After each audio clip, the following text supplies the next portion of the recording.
क्या ले जाऊंगा और क्या दे पाओगे? श्रावक साधु को वहाँ एक समय का आहार ही दे पाता है, वो भी खाकर शाम को या दूसरे दिन वो भी निकल जाता है, वो भी निकल जाता है, वो भी निकल जाता है।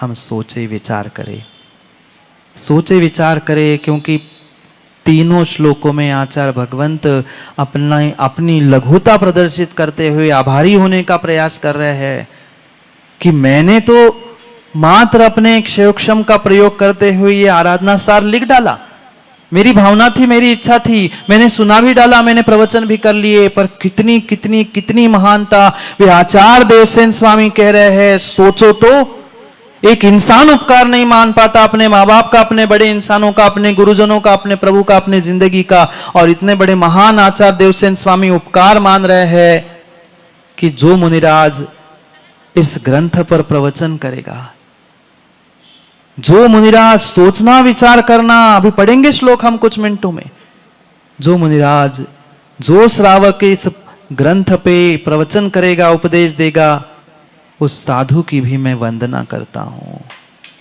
कौन कर रहा है वंदना? आचार्य महाराज देवसेन स्वामी। श्रावक तो हाथ जोड़ने के लिए विचार करता है कि हाथ जोड़ने पे बदले में मुझे क्या मिलेगा, बदले में मुझे कुछ मिलेगा, इसकी भले ही नहीं हो पर इसकी तो, मैं इसकी नहीं कह रहा हूं, हर बात इससे नहीं, पर इसकी तुम्हारा आज हाथ तो उठा लो, देख ही लो, कुछ ना कुछ चाहिए। कितनी लघुता, इतना महान ग्रंथ, और एक नहीं ऐसे कई सारे ग्रंथों की सृजन करने वाले, वे कह रहे मुझे तो कुछ बनता ही नहीं है, ये जो कुछ भी तीर्थंकरों से, आचार्यों से प्राप्त हुआ है, आप तक पहुंचाया है, यही तो आभारी होना है। हम इतने आभारी हो पा रहे? हम ऐसा समर्पण, ऐसे भाव ला पा रहे? नहीं नहीं, हमने फॉर्मेलिटी के लिए सब कुछ कर डाला, सब कुछ कर डाला, पर जिंदगी की हकीकत नहीं समझ पाए। यह है निर्ग्रंथ आचार्यों के, गुरुओं के उपकार। इतना बड़ा काम करने के बाद भी कहते हैं नहीं, इदम न मम, ये मेरा नहीं है, मेरा कुछ नहीं है, मेरा कुछ नहीं है, मेरा कुछ नहीं है। जो कुछ भी है पूर्वाचार्यों से, तीर्थंकरों से मिला है, मात्र सामने रखा है।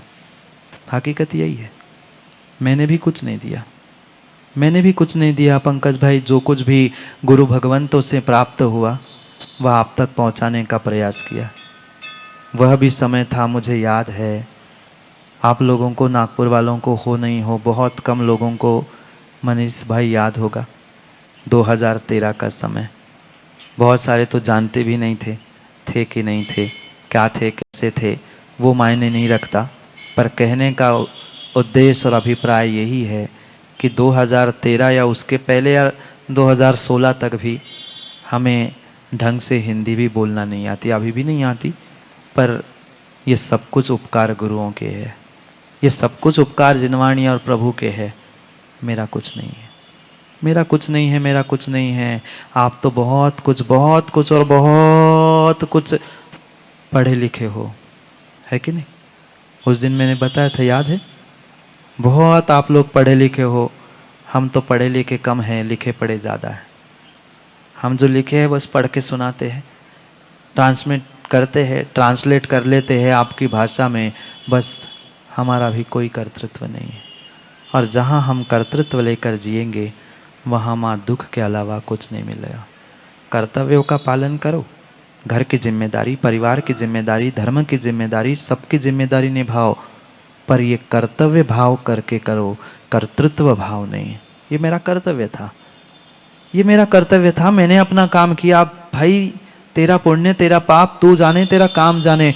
मैंने तो दर्पण दिखा दिया, तुम्हें अच्छा लगे सो ठीक, बुरा लगे सो ठीक, मैंने दर्पण दिखा दिया। तुम चाहे दर्पण पर पत्थर मार लो, कीचड़ फेंक दो, गोबर फेंक दो, दर्पण का कुछ भी बिगड़ने वाला नहीं है। एक पानी का छींटा लग जाएगा, दर्पण पुनः जैसा था वैसे ही साफ हो जाएगा। कितना ही किसी पे कीचड़ उछाल लेना, पर एक कपड़ा फेर दो, काम साफ हो जाएगा, साफ हो जाएगा। यही हकीकत जीवन की है, यही हकीकत जीवन की है। क्या करूं, क्या करूं, क्या करूं? इंसान भूल जाता है अपनी इंसानियत को, इंसान भूल जाता है अपनी जीवन की उस एक एक एक एक बेशकीमती समय को, अवसरों को, और फिर बाद में जीवन में पछताने के अलावा उसके हाथ में कुछ नहीं रहता, कुछ नहीं रहता, कुछ नहीं रहता, कुछ नहीं रहता। कितनी लघुता, कितनी सरलता। इतने महान आचार्य जिन्होंने संस्कृत भाषा में 115 श्लोक इस ग्रंथ में लिखे, ऐसे और भी अनेकानेक ग्रंथ लिखने के बाद भी कह रहे हैं जो अमुणीयतेन, जो तत्वों को नहीं जानने वाला, ऐसा मैं देवसेन। आचार्य भगवंत अपने स्वयं के लिए कह रहे हैं, क्योंकि ये पक्का और पक्का मानना, जब तक हमारे हृदय में अंतस में वो उपकार की भावना, आभारी पने की भावना, एहसान मन पने की भावना के साथ हम लघुता को प्राप्त नहीं होंगे, पक्का मानना प्रभुता को प्राप्त हो नहीं सकते, प्रभुता को प्राप्त नहीं हो सकते। इसलिए वे लघु बनकर कह रहे हैं कि मैं तो कुछ भी नहीं जानता, मात्र और मात्र मेरी भावना थी कि आराधना क्या होती है, कैसी होती है, आराधना को कौन प्राप्त करने से क्या फल मिलता है, ये आपको बताऊं। इतनी सी ऋणीय भावना निमित्तम, 114 नंबर श्लोक में लिखा है, निज भावना के कारण से ही आराहणा सारम रचई, आराहणा सार की रचना की है, अपने अहंकार के पुष्टि के लिए नहीं, कुछ रिटर्न में गिफ्ट मिले, कुछ मान सम्मान मिले, इसके लिए नहीं। ये तो मेरा कर्तव्य था, मेरी भावना थी, मैं अल्प बुद्धि था, पर फिर भी अल्प बुद्धि होने पर भी मैंने अपनी भावना का ही प्रयास किया। न मैं कवित्तम अथी, मैं कवि नहीं हूं, न मैं कवि हूं, यह न किंपी छंद लक्षणम मुणामो, मुझे छंद लक्षण भी नहीं पता, क्योंकि गाथा श्लोक छंदों में लिखा जाता है, उसका भी कुछ गणित होता है। आचार्य भगवंत इतने अच्छे श्लोक लिखने के बाद कह रहे हैं कि मुझे छंद नहीं बनता, मैं कवि नहीं हूं, और आज 2 लाइन उधर से 2 लाइन इधर से उधर से तोड़ मरोड़ के बना ली, और व्यक्ति कहने लगता है कि मेरी 4 लाइन सुनो, मेरी 4 लाइन सुनो। नहीं, ये है लघुता, ये है मां आभारीपना, यही है झुकना। क्योंकि पक्का और पक्का मानना, लड़ाई तो जिंदगी में होती रहती है, घर परिवार, अपनों के साथ और परायों के साथ भी हो सकती है, कोई बड़ी बात नहीं है, कोई बड़ी बात नहीं है, कोई बड़ी बात नहीं है। पर ये जीवन में कभी और कभी मत भूलना कि लड़ाई जब मुकेश अपनों से हो ना, तो हारना ही तुम्हारी जीत होती है।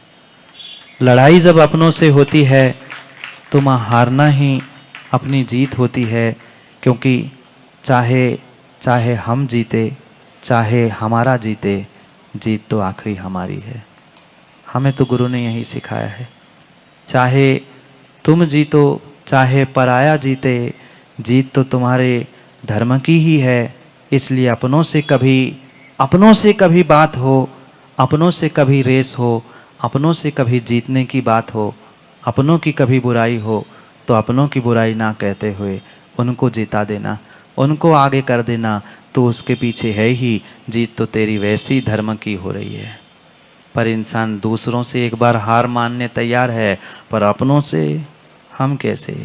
नहीं होगा काम, नहीं होगा। परम उपकारी आचार्य भगवान कह रहे हैं, जेहिम मुनि वरंदेहिम, जिन मुनिराजों ने आराधना सारम उवट्ठम, आराधना सार का उपदेश दिया है, इसके प्रति उपदेश की भावना से इसके श्लोकों का उच्चारण करते हुए प्रवचन किए, उपदेश दिए, मार्गदर्शन किया है। च जेहिम, जिन मुनिवरों ने आयर्यम, उनकी आराधना की है। 4 आराधना करने वाले तो वंदना के प्राप्त पात्र है ही, पर देवसेन स्वामी कह रहे हैं, जिन मुनिराजों ने इसका उपदेश भी दिया है ना, उनके लिए भी मैं अहम पवन दामी, उनकी मैं वंदना करता हूं। कौन कर रहा है? आचार्य महाराज देवसेन स्वामी। एक इंसान गुरु की वंदना करने के लिए विचार कर रहे हैं, आजकल ऐसे एकांतवादी हो गए हैं, वे हाथ नहीं जोड़ पा रहे हैं गुरु को। गुरु को गुरु नहीं मान पा रहे हैं, तेरा मेरा 19-20 करते हुए पूरी पूरी पूरी धर्म को और पूरी समाज को तबाह करके रख लिया है। ये मिल जाए वो मिल जाए, ऐसा नहीं वैसा नहीं, नहीं नहीं, कुछ होना हो कुछ होना हो। पर जो जो सतीश भाई कल आप कह रहे थे कि ये नागपुर की भूमि है, आपको बहुत सहजता से साधु की सेवा करने का मौका मिलता है। ऐसी ही साधु की सेवा हमेशा हमेशा हमेशा आप, आपकी टीम, आपका परिवार और पूरे मिलकर ऐसा ही करते रहना, क्योंकि यही सेवा राकेश भैया अंतिम समय तक काम में आने वाली है। यही सेवा अंतिम समय तक काम में आने वाली है। यही सेवा ही काम में आने वाली है। सेवा ही मेवा देने का काम करने वाली है। जो सेवा की, जो पुरुषार्थ किया, जो मेहनत की, जिस प्रकार से आपने सहयोग किया है, वे सभी सभी सभी आशीर्वाद धन्यवाद के पात्र है। क्योंकि मैं दूसरों को मात्र कहता नहीं हूँ, मैं जीवन में भी कई बार आभारी होने का प्रयास भी करता हूँ। जो कुछ भी मिला और जो कुछ भी अच्छा लगा, वो सब कुछ पंकज भाई मेरे गुरुजी का था। और जो कुछ भी बुरा लगा हो राकेश भाई, उत्तम क्षमा के साथ वो मेरा व्यक्तिगत था।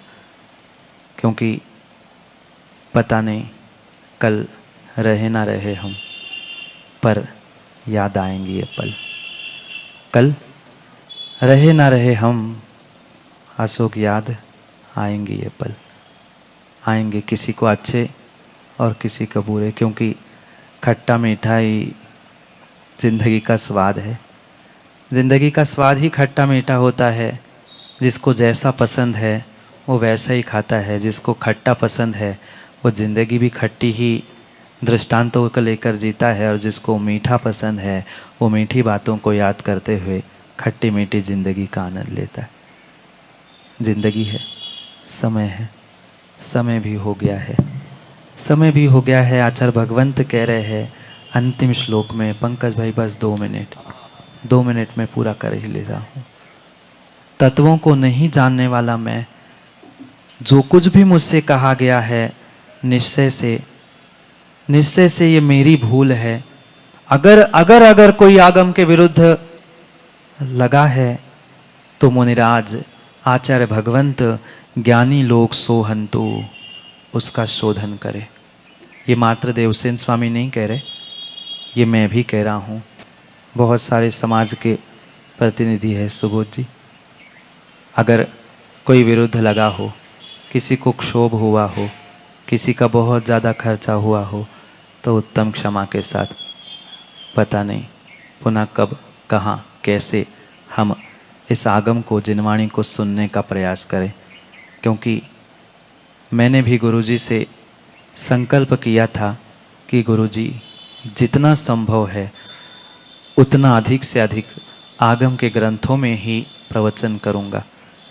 कोई निमित्त मिले ना मिले, स्थान मिले ना मिले, पर येन केन प्रकार से आगम को उद्घाटित करते हुए जो ऐसे ग्रंथ अभी तक प्रकाश में नहीं आए हैं, ऐसे ही ग्रंथों को लेकर यहाँ समाज के सामने, सबके सामने रखने का प्रयास किया। हे सरस्वती माँ, सभी लोग हाथ जोड़े। आपने भी सुना है, ये तो ज्ञान क्षयोक्षमिक है। आज है कल नहीं, पता नहीं है। पहले नहीं था आज है, पुनः बुढ़ापे में क्या होगा भरोसा नहीं है। इसलिए आँख बंद होने से पहले उस जिनवाणी से भी हम क्षमा मांगते हैं। अक्षर पद मात्रा से दूषित जो कुछ भी कहा गया मुझसे, क्षमा करो, क्षमा करो, क्षमा करो, पुनि छुड़ाओ भगत भव दुख से। हे सरस्वती माँ, यह आपके और गुरु के ही उपकार है हम पे कि आज जो कुछ भी बोल रहा हूँ ये मात्र और मात्र गुरु और सरस्वती माँ की ही कृपा है। अगर किसी प्रकार से ग्रंथों का, श्लोकों का उच्चारण करते हुए, उसका अर्थ समझाते हुए अगर पद, मात्रा, अक्षर आदि में कुछ हीन न्यून अधिकता हुई है तो क्षमा करें, क्षमा करें, क्षमा करें। क्योंकि आपकी ही सेवा करने से बोधि समाधि की और उस सल्लेखना की प्राप्ति, जो कि मनुष्य पर्याय का और इस संयम मार्ग का अंतिम लक्ष्य कहा जाता है, उसको प्राप्त करने की भावना से अगर कुछ त्रुटि रही हो, पूरी समाज से भी, सतीश जी, संयोजक जी, अगर कोई त्रुटि रही हो तो क्षमा के साथ, जो आपने मेहनत पुरुषार्थ किया उसके लिए धन्यवाद के साथ यही भावना है कि अगर त्रुटि रही, गलती रही तो वो मेरी व्यक्तिगत है। जो भी और जो अच्छा रहा वो सब मेरे गुरुजी का है। अच्छा बहुत कम लगा होगा, बुरा ज़्यादा लगा होगा, मान्य है, क्योंकि पंकज जी गुरु गुरु होते हैं, हम तो गुरु के चेले हैं। क्योंकि तुलना होनी स्वाभाविक सी बात है, पर तुलना करने वाले करते रहे। बाप बाप होता है, बेटा बेटा होता है। गुरु गुरु थे, गुरु के चेलों से कुछ भूल हुई हो तो वो मेरी व्यक्तिगत भूल है। उत्तम क्षमा के साथ, जो अच्छाई थी वो गुरु से मिली थी, क्योंकि हम भी क्षयोक्षम ज्ञान के धारी है। पता नहीं हम आप पुनः कब कहाँ कैसे मिले और ना मिले, कोई भरोसा नहीं है। इसलिए हम आनंद से ही इस जीवन को और समय को भी यहाँ ग्रंथ के समाप्ति के साथ पूर्ण करना चाहते हैं। ये जीवन के अनमोल क्षण पुनः मिले नहीं मिले पता नहीं है। इसलिए माँ भारी नहीं, क्या होना है, सबकी आंखें ही भारी हो गई, अब आभारी क्या हो पाएंगे। भारी करने के लिए नहीं कहा था, आभारी होने के लिए कहा था। आभारी होकर हम जीते रहे, क्योंकि ज्ञानियों ऋण चुकाया जा सकता है पर किसी का एहसान, किसी को उपकार नहीं चुकाए जाते। जो मिला वो मेरे लिए उपकार है, एहसान है। यह हम सोचे, अपने जीवन को, अपनी ज़िंदगी को आभारी बनाते हुए। मात्र जीना पड़ रहा है इसलिए मत जिए, बस पता नहीं पुनः जीने की बात करे, मरने की बात करे। मैं जीवन जीने की नहीं, जीना को जीना बनाने का प्रयास करने के लिए पुरुषार्थ जो किया, उसमें जो भी त्रुटि, अनेक मंदिर अनेक स्थानों में पहुंचते हुए जो भी किसी को कम ज़्यादा लगा हो सकता है कि मान सम्मान में पंकज भाई कमेटी के, आपके समाज के कहीं कमी हुई हो, तो उसके लिए भी उत्तम क्षमा के साथ समय पर समय की बात के लिए पुनः समय पे मिलते, समय पर समय की बात के लिए पुनः समय पे मिलते, क्योंकि समय पे किया गया काम समय को दिलाता है। बोली भगवान महावीर स्वामी की।